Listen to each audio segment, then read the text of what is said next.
So I'd like to introduce to you Dr. Darryl Atwell, and Doctor of Anesthesiology at Howard University. He is a Howard grad, and his curriculum vitae reads like a medical journal.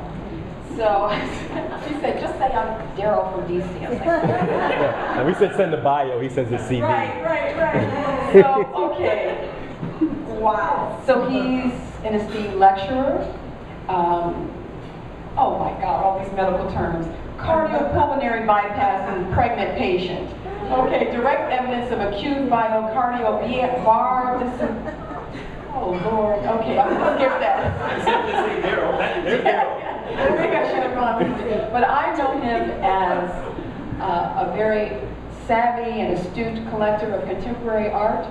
His collection was written about in the International Review of African American Art, and I'll just take a pause to say that we are helping to support the museum by selling their journal, which focus on collectors.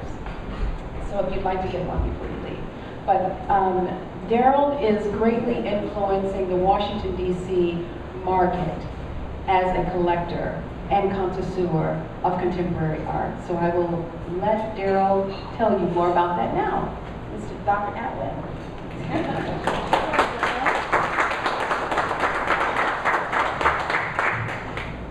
All of a sudden I felt my heart rate just first I'd like to say thank you for having me. And I feel flattered that persons are actually interested in what I'm doing in terms of collecting. I'd like to say thank you for having me, and I feel very flattered that she's invited me and Chris is really interested in what I'm doing in terms of collecting art. I really never expected that when I first started. So I'll just get to the presentation. So my interest in the importance of collecting started when I moved to Cleveland. I accepted my first job after finishing my training in Cleveland, and I was working at the Cleveland Clinic there. Cleveland is an interesting city. It actually gets kind of a bad rap. There's a lot of culture going on there. Actually, you have the Rock and Roll Hall of Fame. We have a very well-known ballet, as well as music scene. I think I saw more concerts in Cleveland than anywhere else. Cleveland show as well. But then Cleveland has downsides, the sports tradition, Michael Jordan crushed them, the drive, which I now wear, and then most recently, King James has got a little bit of flack. But while I was in Cleveland, sometimes just socially, I didn't have a lot to do, so I started going to these jazz things at the museum, Cleveland Museum of Art, in the evenings. And as I was going to these jazz things, I just started wandering around the museum, and I noticed that the work in the museum was just really beautiful. And that started my kind of journey about just looking at art a little more seriously. And there's a gallery there by the name of Malcolm Brown Gallery. It's one of the few black-owned galleries in Cleveland. And I started going to their gallery and just reading a lot of books. That's basically how I got started. My purpose of collecting, though, I have to admit, like Dr. Evans said, aesthetics in terms of artwork to me is just really beautiful. And in terms of, I guess, decorating your home, I find that just having these things around me, the way it makes my environment, the way it makes me feel, is really the most important thing that I get out of it. It's kind of a selfish notion, but it really is true. And art, I think it's all around. It's just not like fine arts like painting, but ergonomics and the way that cities are outlaid, and then in fashion and in color. All those things are artistically related to me. So I think it's really important, and that's what really drove me to it. The social interaction that I get as a collector, it really enhances my social life. Doing things like this and getting to meet people that may not have met at other times is also very important. And cultural preservation, like was mentioned by Myrtis earlier, it's really funny. I have friends who see my art passion, and we get into discussions. And they're like, Darryl, I like shoes, or I like cars, and you like art. But they're not really the same thing. Because when you're defining cultures in antiquity, they always point to the art, or the literature, or music. these are things that really define the greatest cultures, whether it's Mesopotamia, Africa, et cetera, et cetera. So buying Christian Louboutins or Maserati is not the same thing as buying a Charles Austin. It's just not the same. And lastly, investment. I think sometimes in art we get a little bit timid about talking about the financial aspects of art.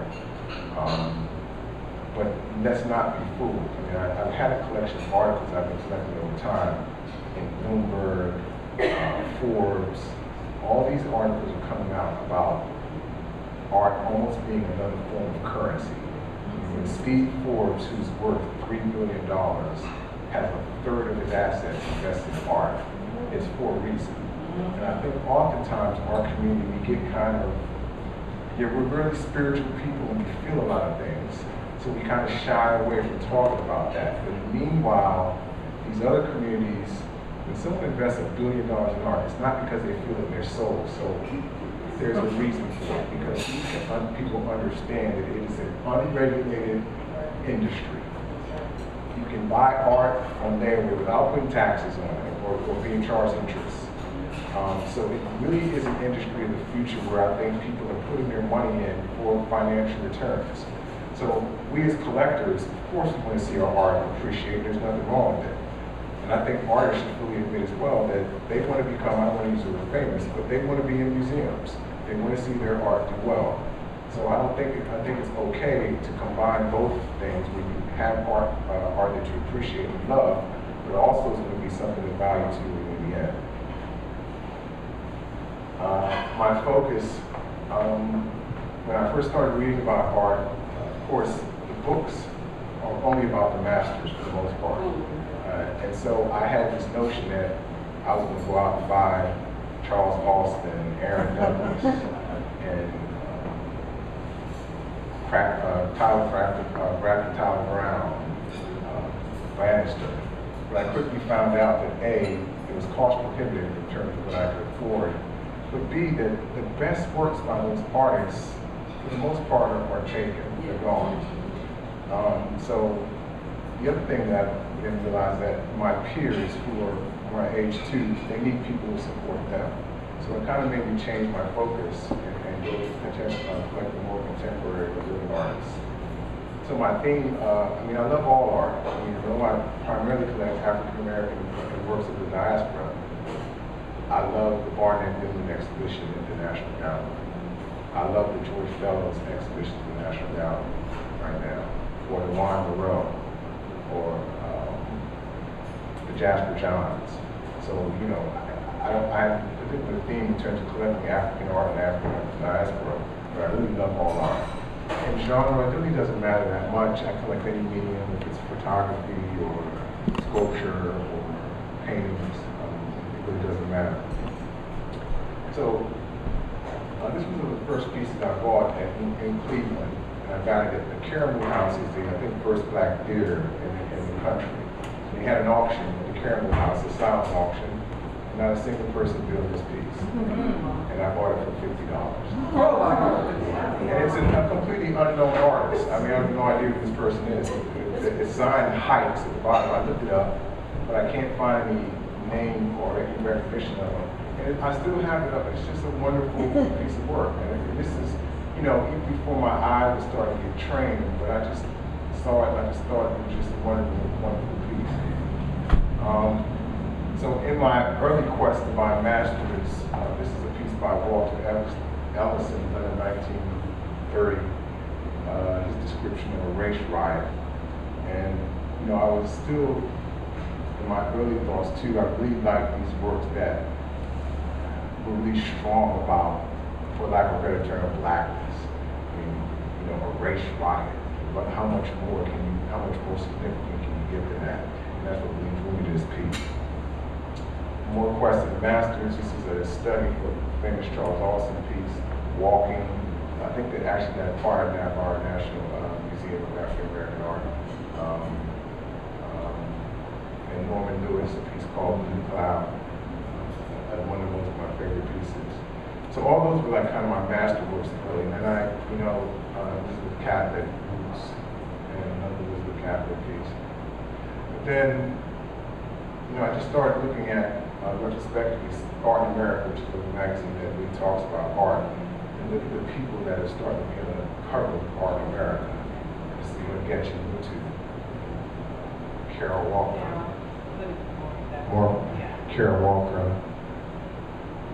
Glenn Lydon, David Hammonds. The second name down there is Rashid Johnson, Theaster Gates. So you can see there's a shift in what the kind of shift in what's going on.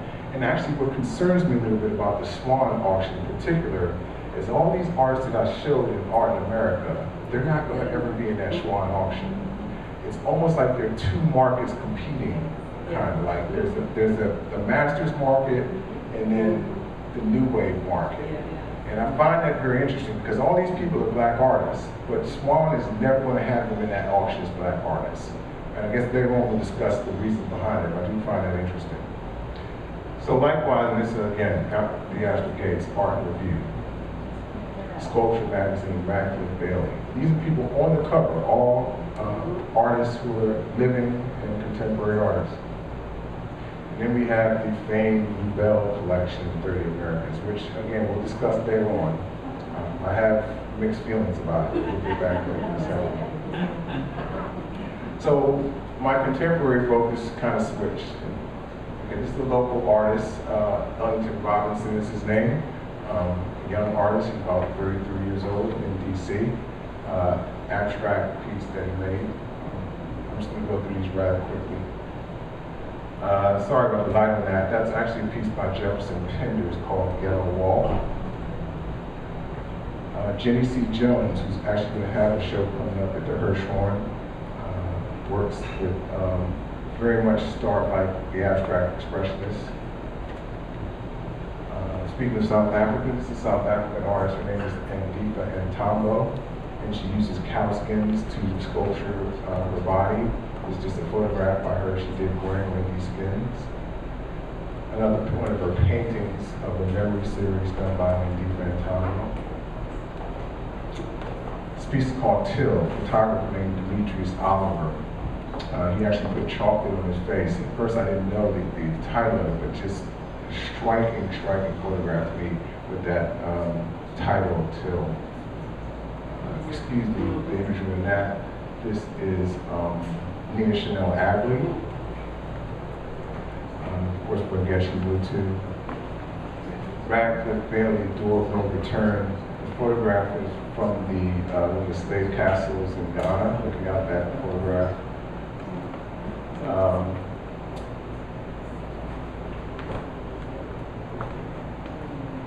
Leonardo Drew, one of my favorite artists, and then another one by Leonardo Drew again. This is Leslie Hewitt, a photographer out of New York. Rashid Johnson, who we made reference to wax. And this is Theaster Gates called A Case of a Race Riot. So he was, you got fire hoses that were donated to him. He just put them behind glass. You break the glass in case of a race riot. Another one by Theaster Gates called Static. The last one by Theaster Gates. This was called Wreckage.